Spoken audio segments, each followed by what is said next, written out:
नमस्कार, मैं प्रीति आर्य आज आपके लिए शिवानी जी की एक कहानी मन का प्रहरी सुनाने वाली हूँ। तो सुनिए कहानी मन का प्रहरी। आज तक मुझे अपनी अंतर प्रेरणा पर बड़ा गर्व था, पर आज सचमुच ही मेरी दर्प अचानक हाथ से गिर गए दर्पण की भांति यथार्थ की धरा पर गिर चूर चूर हो गया था।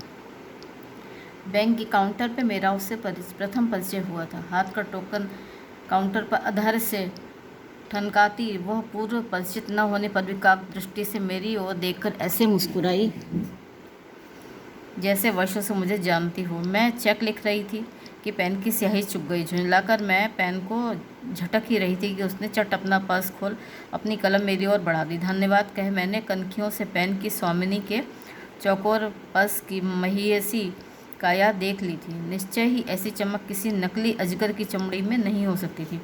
कम से कम 200-250 का तो होगा ही।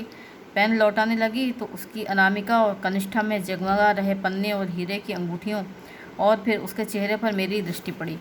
उस संतनी से चेहरे की शांत भव्यता ने मुझे सचमुच ही प्रभावित कर दिया था।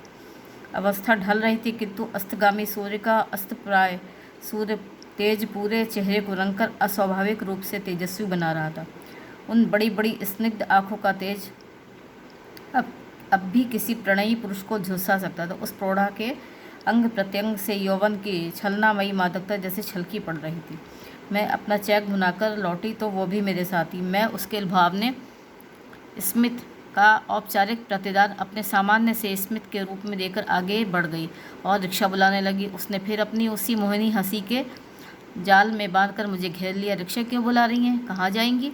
चलिए मैं आपको छोड़ दूँ। उसका यही सौजन्यपूर्ण शिष्टाचार मुझे चलते चलते मैत्री का आह्वान दे गया था। उस शहर में हम दोनों 2 वर्ष रहीं और इस बीच वो मेरे इतने निकट आ गई जैसे मेरी बाल्य सखी हो। मैं उसके बारे में सब कुछ जान चुकी थी और वो मेरे बारे में। हम दोनों के समाज मित्रों के दायरे और किसी अंश में रुचि भी धरती आकाश का अंतर था। जब भी मैं उससे मिलने जाती उसके सुरुचिपूर्ण ढंग से संवरे गोल कमरे में पसरे एकाध लंब तड़ंग गैरिक वसंतधारी को देख उल्टे पांव लौटने लगती तो वो भागकर मुझे बाहों में घेर कर फुसफुसाती, अरे इनकी चरण धूलि लिए बिना तुझे नहीं जाने दूंगी। कल ही तो स्टेट से लौटे हैं, आज मेरे यहाँ इनका गीता का प्रवचन है, आएगी तू? नहीं। मेरा रूखा उत्तर उसके गाल पर चांटा सा लगता, पर वो हंसकर दूसरा गाल बढ़ा देती, एक आध भंड साधु तूने देखे होंगे, तो क्या कोई पहुंचा सिद्ध हो ही नहीं सकता? मेरी तो ये धारणा थी कि किसी सिद्ध की जितनी ही पहुंचने की प्रसिद्धि होगी वो उतना ही बड़ा ठग निकलेगा। बहुत पहुँचे सिद्ध किसी गृहस्थ के यहाँ धार्मिक प्रवचन कर अपनी ख्याति की गठरी नहीं बांधते, किंतु फिर भी रुचि एवं वयस के अंतर को तोड़ती फोड़ती हमारी मैत्री किसी वेगवती नदी की धारा की भांति मार्ग के रोड़े कंकड़ों को धो पोंछ कर बहा ले गई। वयस छोटी होने पर भी जीवन का अनुभव मुझे अधिक था। मैं पत्नी थी, माँ थी, अपने गृहिणी और मातृत्व का पद का अभिमान कभी कभी मेरे कथन या व्यवहार में छलक उठता तो वो सिमट कर सिकुड़ जाती। मेरे निधि थी सुखी गृहस्थी की वो बेचारी अपने नीरस अध्यापन कार्यभार से मुक्ति पाकर लौटती तो कभी कभी मुझे फ़ोन पर पूछती, क्यों, क्या कर रही हो? बड़ी अच्छी पिक्चर लगी है, चलेगी क्या? किंतु मैं इनकार कर देती। न उससे कोई रूठने वाला था, न उसे मनाने वाला। अपनी तनख्वाह की मोटी रकम को वो मनमाने ढंग से खर्च कर सकती थी। मृत पिता ने नैरोबी में लाखों रुपया कमाया, किंतु उनकी वही संपत्ति उसकी माँ की सौत बन गई। पिता हरसुखलाल पटेल के पास प्रायः एक विदेशी विमान परिचारिका छुट्टी बिताने चली आती थी। विदेश की हवाई यात्रा में उससे उनका परिचय हुआ था। उसी परिचय के प्रगाढ़ मैत्री और प्रणय का रूप ले लिया।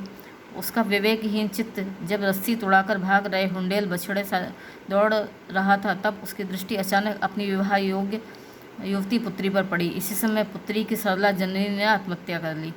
फिर वो पढ़ने अपनी मौसी के पास बनारस चली गई थी। तुमने विवाह क्यों नहीं कर लिया अनुराधा? मैंने पूछा। वो हंसकर बोली, कौन करता मुझसे विवाह? कैसे मुक्ता कर रही हो? आज भी यदि तुम साहस कर अपना स्वयंवर रचा लो तो एक साथ कई राजकुमार तुम्हारी वरमाला ग्रहण करने अपनी गर्दन झुका देंगे। मोटे लेंस का अपना मर्दाना चश्मा उतार कर रख देती तो मैं उसे देखती ही रह जाती। इस वयस में भी जो इतनी आकर्षक है, अपने यौवन काल में कैसी रही होगी? क्या दुस्साहसी विवेकहीन अनंग उस महिमामयी तापसी के लुभावने अंगों को अछूता ही छोड़ गया होगा? मैं मान ही नहीं सकती अनु कि कोई तुम्हारे प्रेम में चकरघिन्नी खाकर नहीं गिरा होगा। क्या रोज़ रोज़ एक ही प्रश्न पूछती हो? सच कहूँ तो एक एक कदपात्र जुटने लगे तब मेरी रुचि नाना करती रही, कोई मुझे जचता ही नहीं था। जब रुचि ने समझौते करने का निश्चय किया तब कोई पात्र ही नहीं रहा। ओह, इसका मतलब कोई पात्र था अवश्य, मैंने हंसकर कहा। सुनो, मेरे मौसा गंभीर प्रवृत्ति के व्यक्ति थे। वो ना कहीं आते जाते ना मौसी, फिर वहाँ कौन सा पात्र जुड़ता। झूठ मत बोलो अनु, तुम्ही ने एक दिन कहा था कि तुम्हारे मौसा अंग्रेजी विभाग के अध्यक्ष थे और दिन रात उनके छात्र उन्हें घेरे रहते थे। क्यों, उसी घेराव की भीड़ में तुम्हारा प्रशंसक भी था ना। उसके आकर्षक चेहरे पर भावावेश की रेखाएं खिंच गई। चिबुक पल भर को कांपा, एक क्षण को वो हिचकिचाई, पर बिना किसी संकोच के वो मुझे अपनी विस्मृत यौवन दूर के उस खंडर में खींच कर ले गई, जहाँ ना वैराग्य था, ना संयम, ना संकोच, ना चित्त प्रवृत्ति निरोध।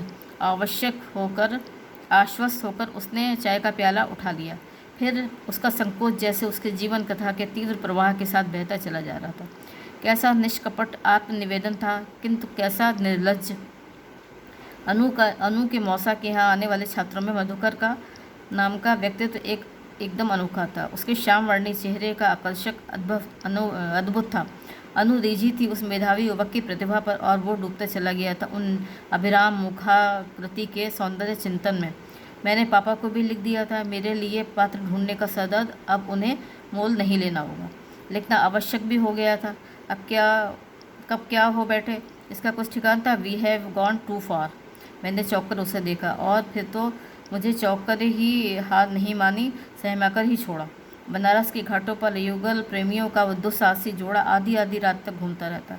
बजरे पर प्रेमी की गोद में लेटी निशंग अनु गुनगुनाती दूर दूर तक निकल जाती। कभी कभी घाटों पर जल रही चिताओं की आँच जैसे निकट से आकर उन्हें छू जाती और बजरे वाले को बीच घाट में बजरा ले जाने का आदेश देता। मधुकर सलोनी सहचरी के मदालस चेहरे पर झुक जाता। मधुकर क्यों उस पर रिझा था, ये मुझे समझते देर न लगी।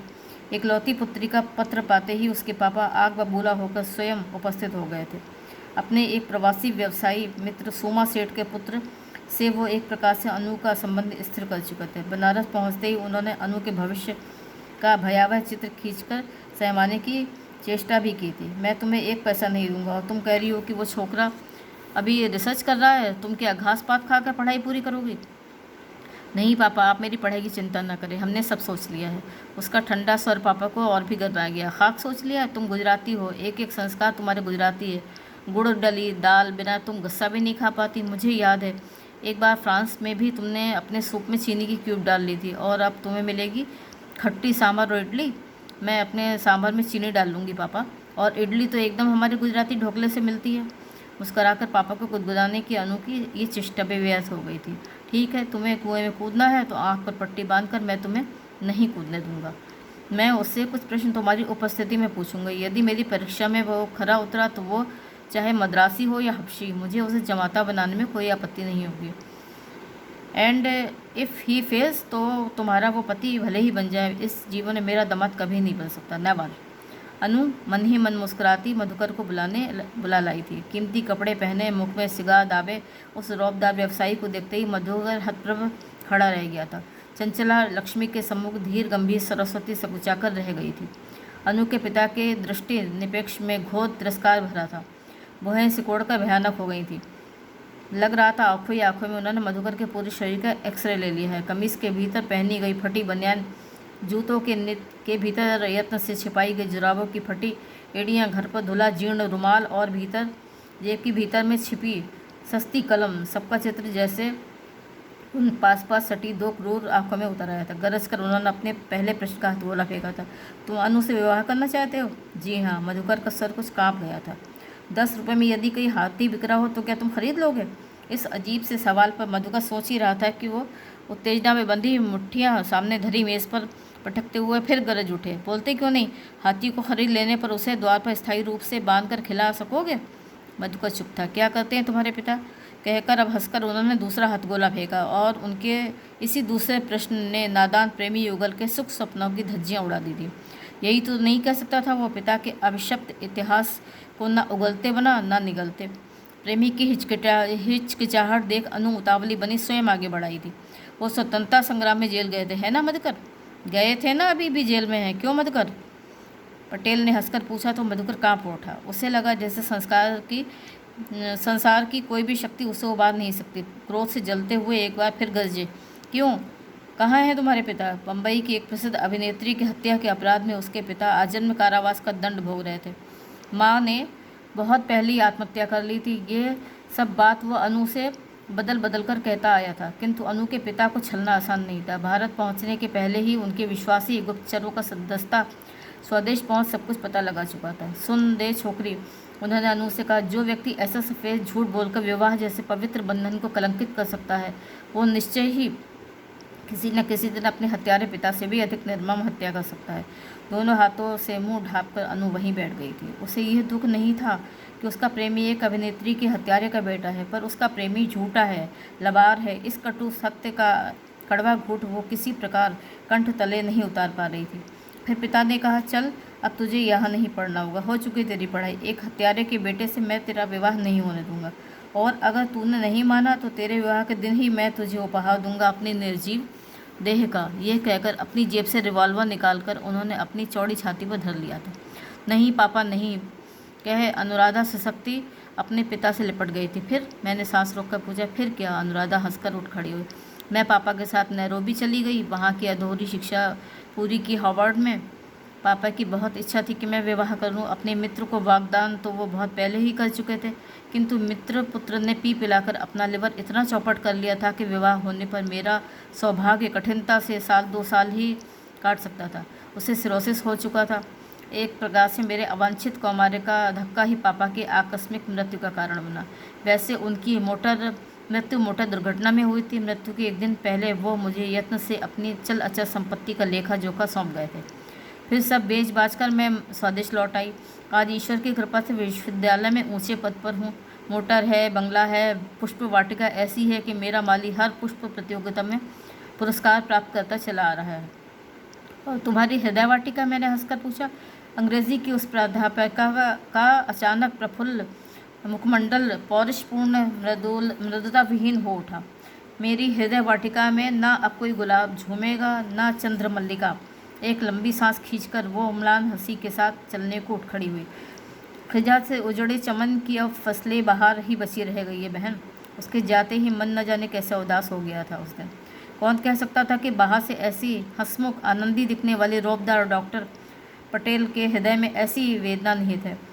फिर भी उसके हास्य में, नेत्रों में, शब्दों में कैसी शांति थी। उसकी कहानी सुनने के पश्चात उसके प्रति मेरा लगाव और भी घनेरा हो उठा। मेरा मन मुझसे बार बार कहता था, अपने चरित्र के बल से सारे संसार को शुद्ध कर सकती है ये प्रभावशाली नारी। एक दिन मैं उसके यहाँ गई तो देखा बाहर एक स्कूटर खड़ा है। पहले तो मैं झिझकी, सोचा लौट कर इसी समय अनु को देख लिया।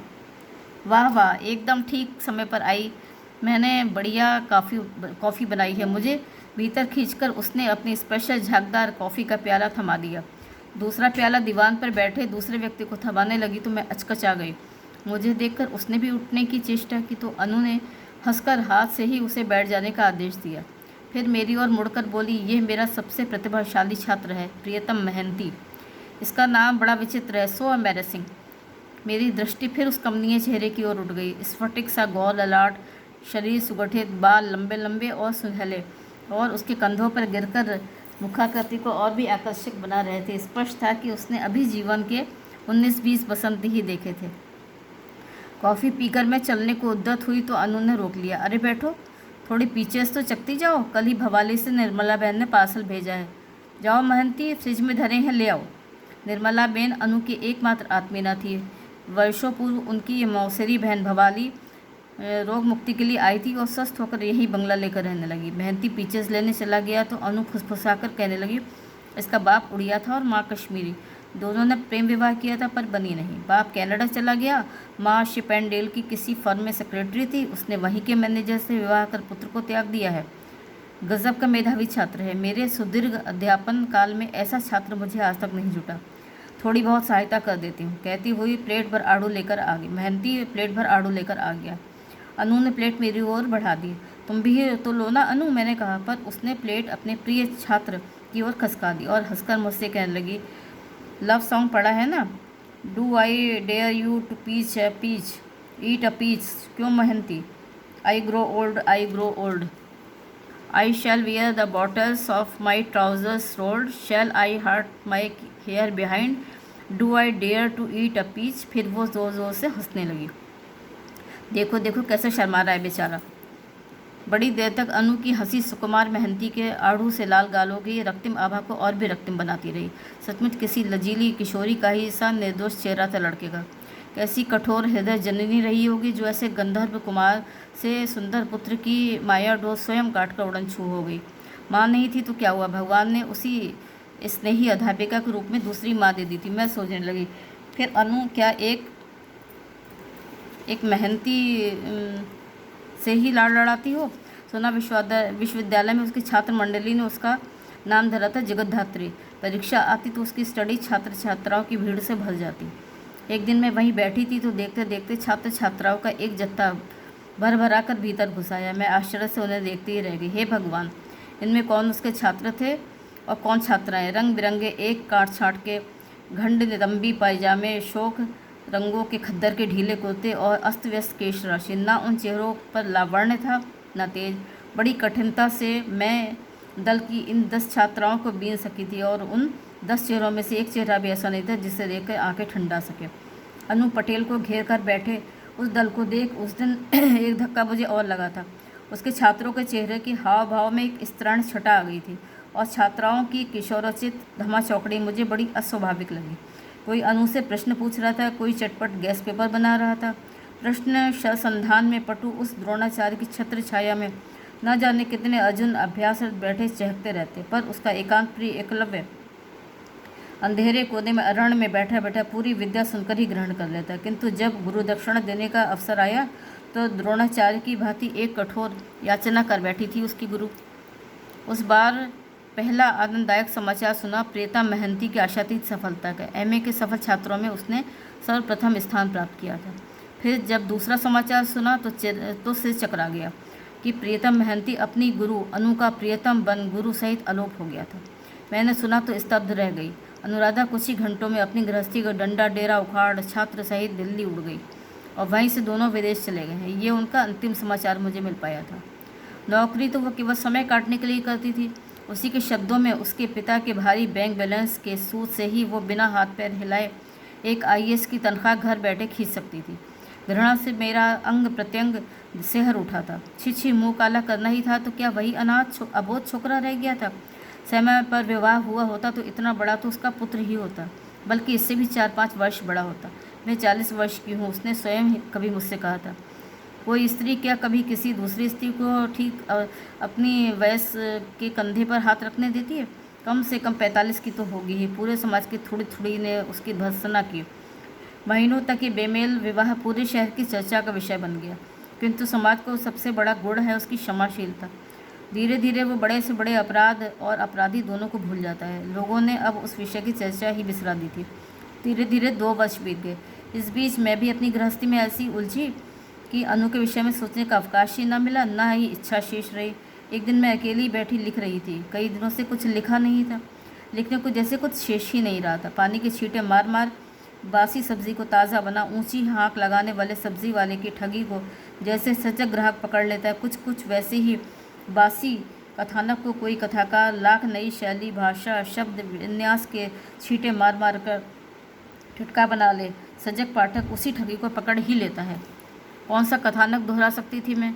कई बार अनु की प्रेम कथा लिखने बैठकर लेखनी पटक चुकी थी। एक साथ उसके दोनों प्रेमी दुष्ट प्रेतात्माओं की भांति मुझे संत्रस्त कर देते।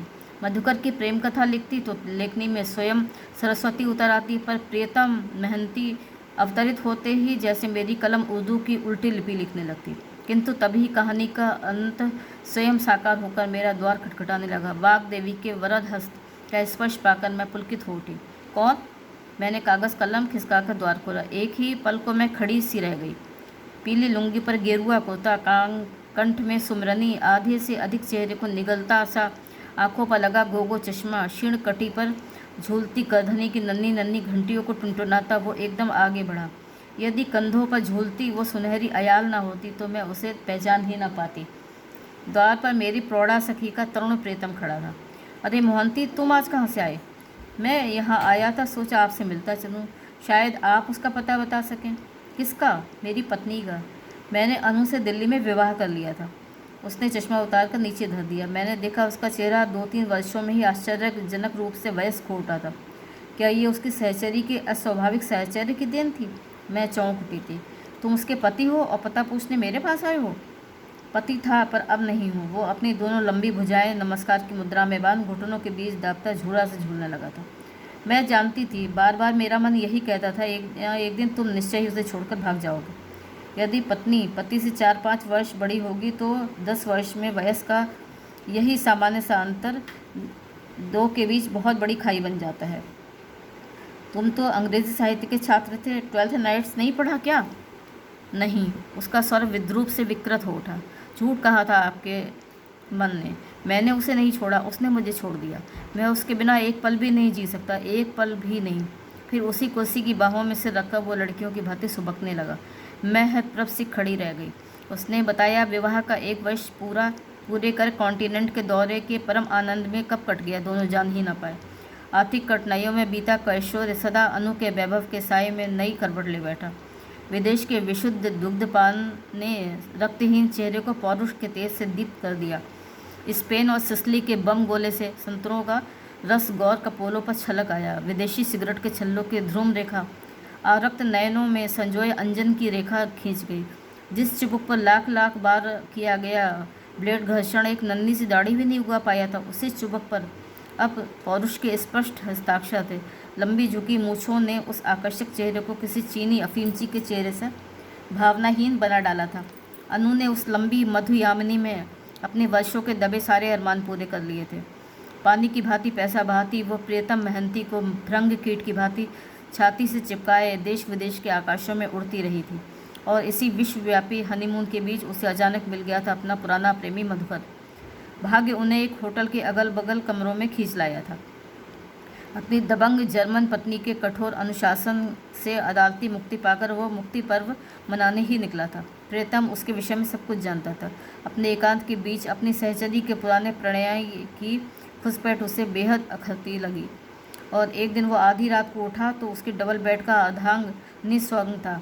वो उठकर बाहर जा ही रहा था कि द्वार खोलकर अनु आ गई। कहाँ गई थी तुम? वो गजा। नींद नहीं आ रही थी, बरामदे में टहल रही थी। उसके ठंडे स्वर ने जलती आग को ज्वाला को बुझाकर और भी भड़का दिया था। बरामदे में टहल रही थी या बगल के कमरे में? उसने लपक कर उसके कटे बाल पकड़कर खींच लिए थे। उसने उस दिन अनु को इतना मारा कि उसकी एक आँख सूज गई, होंठ फट गया और मरोड़ी गई कलाई सूज गई। उसने बेरहमी से अनु को मारा था। अनु उसके पैरों में लिपटने लगी थी। मुझे क्षमा कर दो प्रियतम, मैं कसम खाती हूँ मैं अब कभी मधुकर का मुंह नहीं देखूंगी।